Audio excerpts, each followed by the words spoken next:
안녕하세요. 뉴스와 사람들입니다. 한동훈과 격렬하게 대치했던 참여연대는 다음과 같이 밝혔습니다. 이 사태의 발단은 이건희 당시 회장의 유고가 유력시되던 지난 2015년 최소한의 지분 보유만으로 삼성전자 지배권을 승계받고자 했던 재벌 3세 이재용의 욕심과 이로부터 뇌물을 받은 박근혜 전 대통령의 국민연금 외압, 그리고 국민노후자금의 수탁자인 국민연금이 국민의 믿음을 배반하고 정권과 자본의 꼭두각시 역할을 했던 당대의 총체적 난국에서 발생했다. 당시 제일모직의 최대 주주였던 이재용은 삼성물산의 지분 보유를 필요로 하고 있었기에 제일모직과 삼성물산의 합병을 추진하면서 제일모직 주식의 가치를 부풀리고 삼성물산의 주식 가치를 부당하게 절하했다.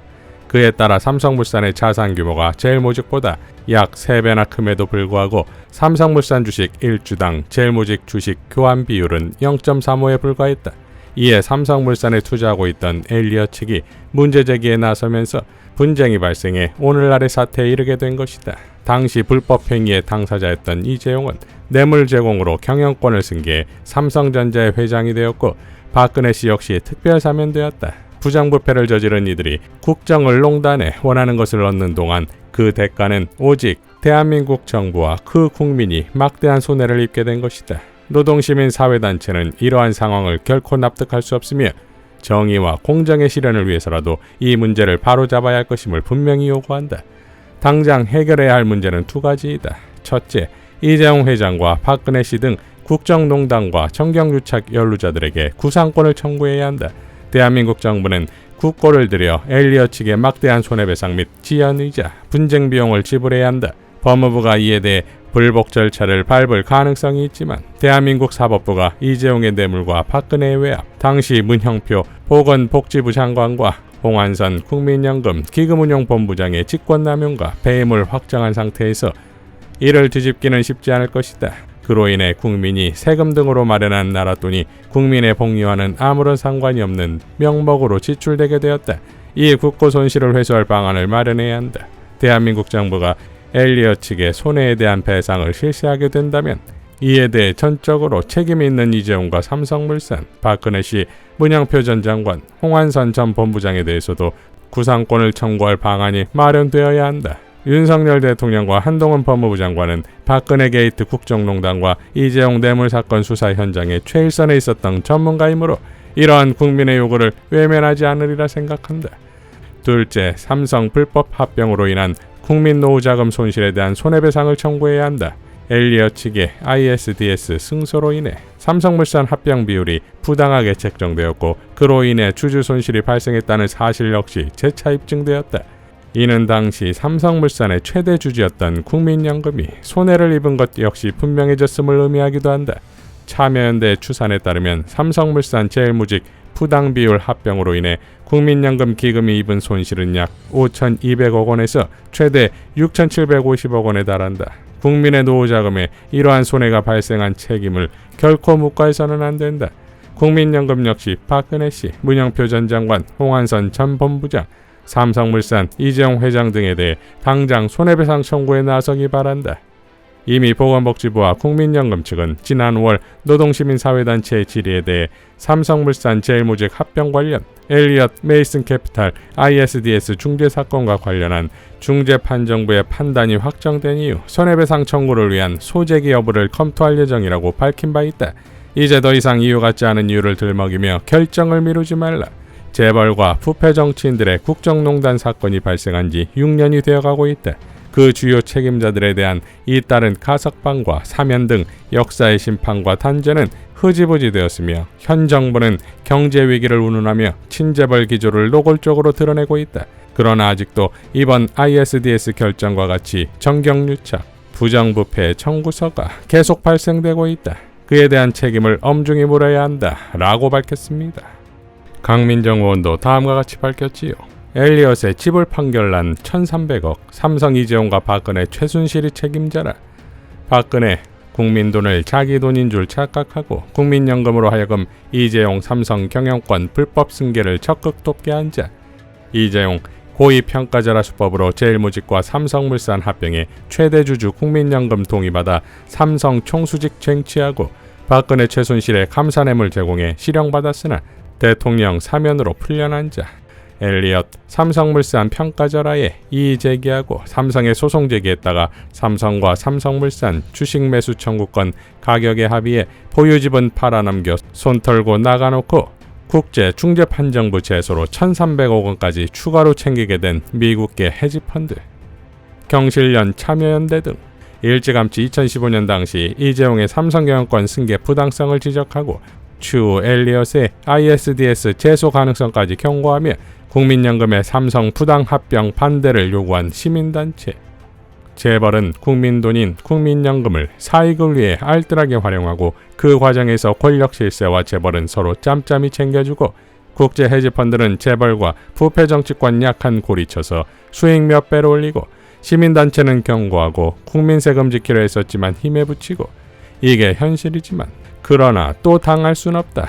ISDS 배상 판결에 1,300억 원은 원인 제공자 박근혜, 최순실, 이재용이 책임지고 지불해야 한다. 윤석열 정부는 국민 세금으로 엘리엇 배상액 지불하지 마라 라고 밝혔습니다. 자, 김성주 정책위 부의장도 다음과 같이 밝혔지요.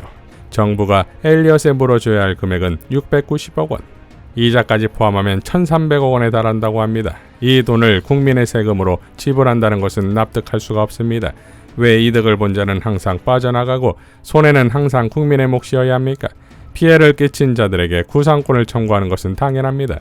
그런데 1조 원대의 소송에서 93%를 이겼다는 법무부의 태도는 도저히 이해할 수가 없습니다. 삼성 합병 사태 당시 수사검사였던 윤석열 대통령과 한동훈 법무부 장관이 어떻게 할지 지켜보겠습니다. 라고 밝혔습니다.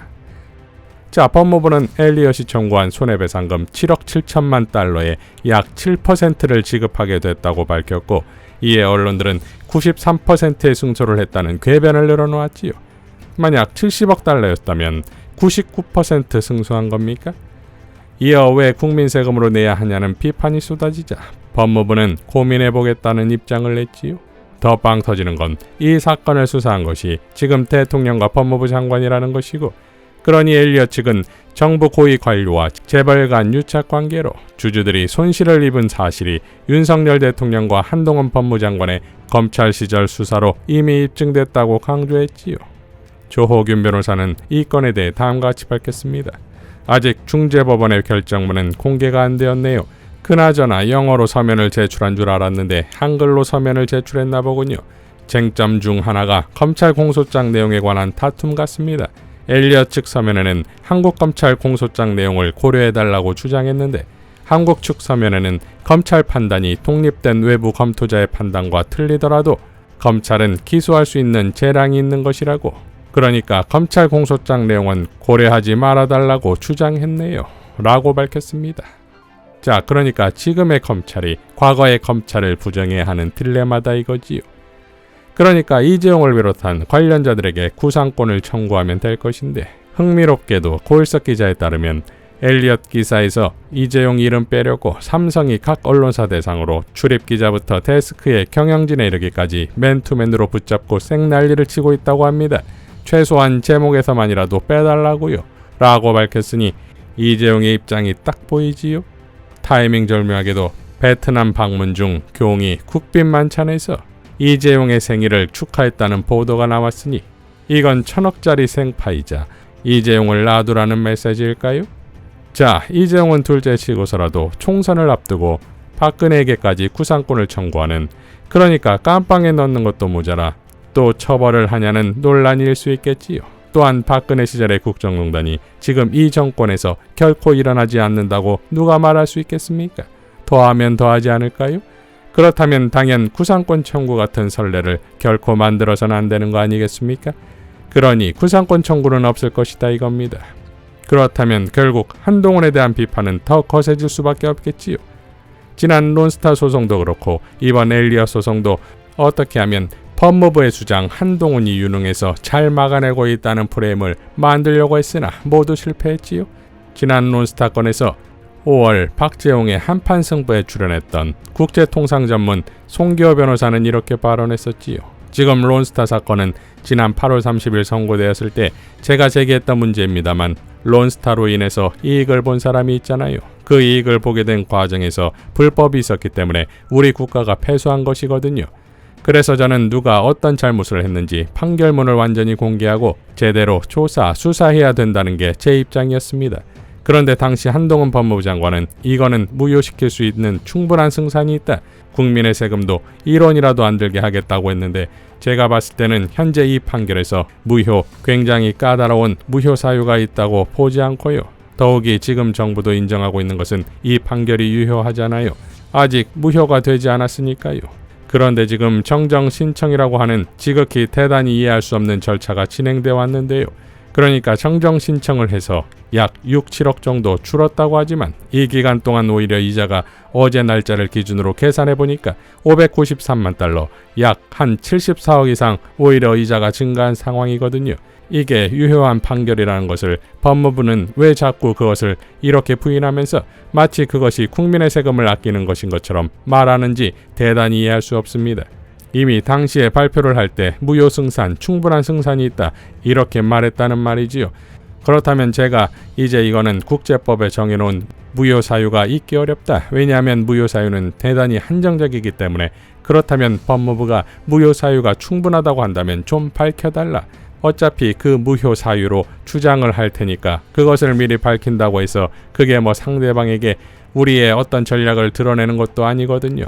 제가 왜 그렇게 말씀을 드렸냐면 아까부터 계속 말씀드립니다만 이게 지금 이대로 가면 결국 우리 국민 세금으로 이걸 메꿔야 되는데 시간이 가면 갈수록 잘못한 자들에게 잘못을 묻기 어렵게 된단 말이지요. 이미 판결은 유효하고요. 이게 판결문의 복리로 이자가 늘어나는 것이고 지금 미국의 판결의 기준이 된 미국 금리가 올라가면서 국채 1개월 5.2%거든요. 이 판결의 이자는 복리로 계속 늘어나고 있습니다. 그렇기 때문에 저는 지난번 8월 30일 날 판결이 선고되었을 때부터 일관되게 말씀드렸습니다마는 제대로 엄정하게 조사 수사를 해서 배상할 사람들에게 하여금 배상하게 하라는 것이지요. 그것이 진정하게 한동훈 장관이 말하는 1원이라도 아끼는 것이지 근거도 없는 무효 사유를 계속 이미 8개월 전에 충분한 무효 승산이 있다고 말했다면 왜 제기를 하지 않고 있는 걸까요? 이렇게 6억 아꼈다고 하지만 그 기간 동안 복리이자가 늘어난 것만 해도 70억 원이 넘는데 저는 이거 폭탄 돌리기라고 저는 생각할 수밖에 없습니다. 라고 일갈했습니다. 자, 그러자 빵 터지게도 법무부는 이에 대한 해명 자료를 내는데 말미에 이런 글을 넣었지요. 참고로 송기호 변호사는 지난 총선에서 더불어민주당 공천을 신청했고 현재도 더불어민주당 송파을 지역위원장을 맡고 계신 분으로서 ISDS 사건을 진행한 경험이 있는 분은 아닌 것으로 알고 있음. 자, 깐죽 법무부입니까? 결국 이명박의 청계천 4대강이 필요했던 거 아니겠습니까? 그러나 현실은 그동안 뭐 하나 제대로 해놓은 게 없지요. 오히려 지금 검찰 내부에서 국회에서의 한동훈 행실을 비판하는 글이 올랐다는 보도가 나왔고 과거 정권과 미래 정권, 즉 문재인과 이재명에 대한 수사 결과가 제대로 된 것이 없다는 것에 교웅이 슬슬 손절각을 보이고 있는 거 아니냐는 말까지 돌고 있습니다.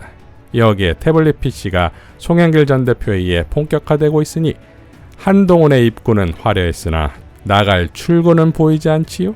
땅도 짚지 않고 걷는 것과 같은 느낌의 권력 중독에서 힘이 빠지기 시작하면 결국 금단 증상이 오는 것인데 그 말로는 비참할 수밖에 없는 거 아니겠습니까?